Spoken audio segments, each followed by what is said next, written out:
అన్నం మానేసి జొన్న రొట్టెలు తింటూ ఉంటాం. కొంతమంది చపాతీలు తింటూ ఉంటారు. అసలు ఎంతవరకు కరెక్ట్ ఇది? అన్నం మానేయాలా? వాటికి వెళ్ళాలా? ఏమైనా ఉపయోగం ఉందని కొంతమంది అంటున్నారు, లేదని కొంతమంది అంటున్నారు కదా! దీని గురించి కొన్ని వివరాలు అయితే చెప్తాను. ఆ తర్వాత చాయిస్ మీదే.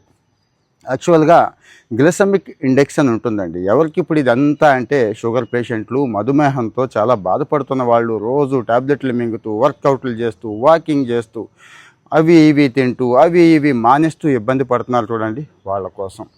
సో గ్లైసెమిక్ ఇండెక్స్ అనేది మధుమేహంలో చాలా చాలా ఇంపార్టెంట్ రోల్ ప్లే చేస్తుందండి. ఏం లేదు, మనం ఏదైనా ఫుడ్ తీసుకున్న వెంటనే అది అరిగిపోయి రక్తంలో కలిసిపోయి గ్లూకోజ్ రిలీజ్ చేస్తుంది చూడండి, మంచి బూస్ట్ ఇస్తుంది. మంచి వైట్ రైస్ అయితే మంచి బూస్ట్ ఇస్తుంది ఒకేసారి.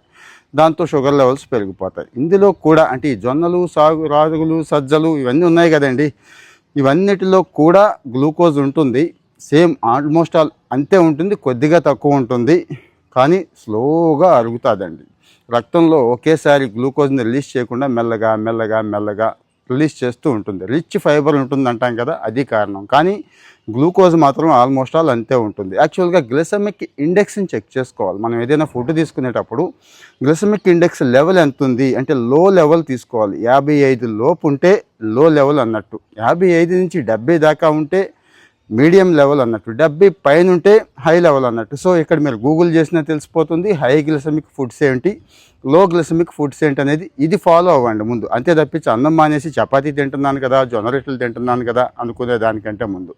రెండోది, ఈ సజ్జలు, రాగులు వగైరా ఇవన్నీ తీసుకుంటున్నప్పుడు ఏం చేయాలో మీకు తెలుసు కదా. అంతంతా కాకుండా వాటిని కూడా ఈ మధ్యకాలంలో మిక్స్ చేసేసి పాలిష్ చేసేసి అవి కూడా టేస్టీగా వచ్చేలాగా చూసుకొని తింటున్నారు. అది కరెక్ట్ కాదు. నిప్పుల మీదో పెనం మీదో ఆయిల్ లేకుండా కాల్చుకొని తింటారు చూడండి, దాన్ని ఫాలో అవ్వండి అని చెప్తున్నారు.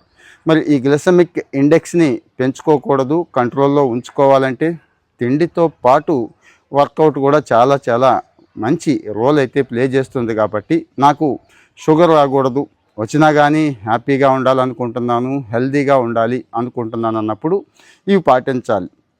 ఒక చపాతీ వల్ల పెద్దగా ఉపయోగం ఉండదండి, ఇది మాత్రం గుర్తుంచుకోండి.